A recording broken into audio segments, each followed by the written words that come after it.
But then I experienced a disastrous personal failure, which drove me to rethink this entire issue. It occurred while Jan and I were living in Germany, and I was finishing up my doctoral studies in theology at the University of Munich under the famous theologian Wolfhard Pannenberg. My dissertation had already been submitted and approved, and all that remained was to pass the oral examinations in theology, ominously called the rigorosum. Well, not knowing what to expect, I tried repeatedly to make an appointment with Pannenberg in advance to discuss with him how I might prepare for this examination. But he was always too busy to meet with me. German professors tend to be much more reclusive than their American counterparts. And so I went to his teaching assistant, a brilliant young German theologian who had earned his own doctorate under Pannenberg, and asked him how I might prepare. Well, he brushed aside the idea of preparing for the examination. "Forget it," he said. Well, I wasn't that stupid.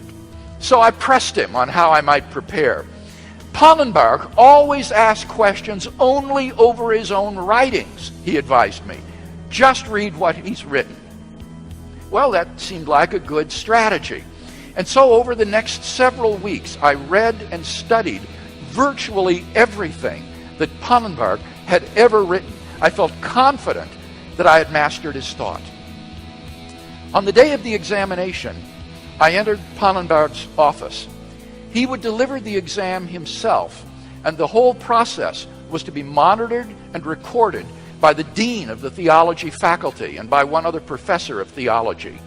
We shook hands all around and sat down for the questioning to commence.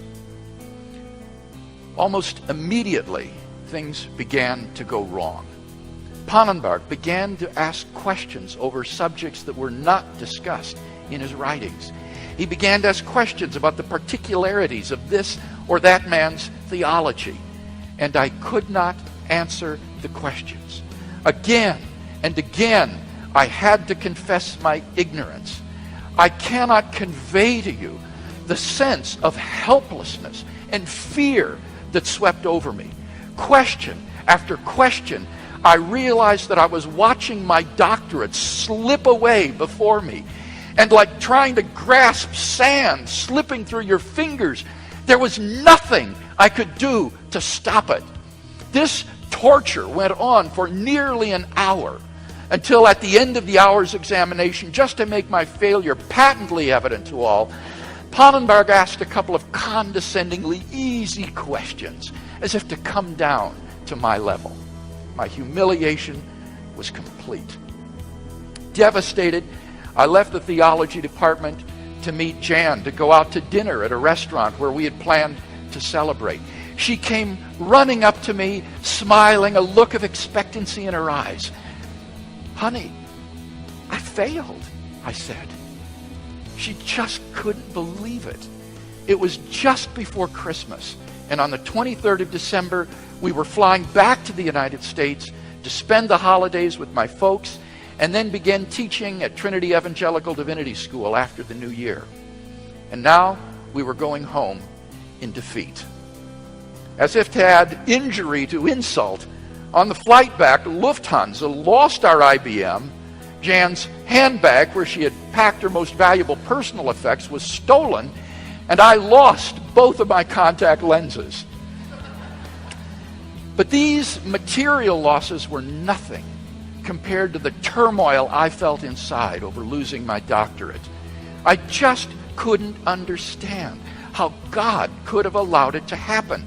He had called us to Germany and had miraculously supplied the finances for my study. We were walking in His will. I was sure of it. I hadn't been overconfident or negligent. I had tried frequently to see Pannenberg prior to the exam, but he was always too busy to meet with me, and so I prepared in the best way that I knew how. But especially, we had prayed earnestly and faithfully for this examination. And there were others, too, Spirit-filled Christians in the United States, praying for it as well. The exam itself had been entirely fair. I couldn't deny that. I had just failed it. That's all. How could God have let it happen? What about his promises? In all that he does, he prospers. Whatsoever you ask in my name, I will do it for you. You see, it wasn't just that I had failed an examination. More than that, my failure was a spiritual crisis in faith for me. I felt hurt and disgraced, but even more, I felt betrayed by God. How could I ever trust him again? Well, as I worked through my feelings in the ensuing days, it became clear to me that Psalm 1, verses 1 to 3 just could not be construed as some sort of a blanket promise that covers every case. Christians don't always prosper in what they undertake. Sometimes they do fail, and that's just a fact. For there are things that God has to teach you through failure that you could never learn through success. In my own case, failing my doctoral exams forced me to see my life's priorities in a new light. When we returned to my folks for Christmas, I broke the news to my parents that I had failed the oral examinations in theology and didn't receive the doctorate. To my utter astonishment, my mother retorted, "Who cares?" I was absolutely stunned. To me, it seemed like the catastrophe of a lifetime, but she just shrugged it off as though it didn't even matter. And it dawned on me that in one sense, it really didn't. That there are things in life a whole lot more important than doctorates and publications and academic fame. In the end, it was human relationships that really mattered, especially family relationships. You're never finished when you fail. You're only finished if you quit. But don't quit. Stay in the arena. With God's strength, pick up the pieces of your failure and go on having learned from them. That's what we did in our case. At German universities, if you fail the oral examinations the first time, you can retake them. Jan and I both knew that I had to try again, and our friends encouraged us to do so. So after beginning to teach at Trinity, I spent the next entire year preparing again for the Rigorosum. I worked through Harnack's prodigious 3-volume Dogmengeschichte, Pelikan's multi-volume History of the Development of Doctrine, Cunliffe Jones's History of Christian Doctrine, Loeff's Dogmengeschichte, 2 lengthy study guides on the whole of dogmatics prepared for German university students of theology, as well as studying the documents of the various church councils and creeds, readings in the early church fathers, works on contemporary theology, and so forth. By the end of the time, I had a stack of notes about a foot high that I had virtually memorized, and I was prepared to answer questions on any area of systematic theology, be it soteriology, anthropology, Christology, or what have you, from the early Greek apologists through the Middle Ages, into the Reformation, the Enlightenment, and the 20th century. I was set. But I was scared to death. When I walked into Pannenberg's office, everything looked pretty much the same as it was before. But this time, it was different. Pannenberg began with the doctrine of the Trinity and the Logos doctrine of the early Greek apologists. And to my joy, which I could hardly conceal, I found myself readily responding to each question with full and accurate answers.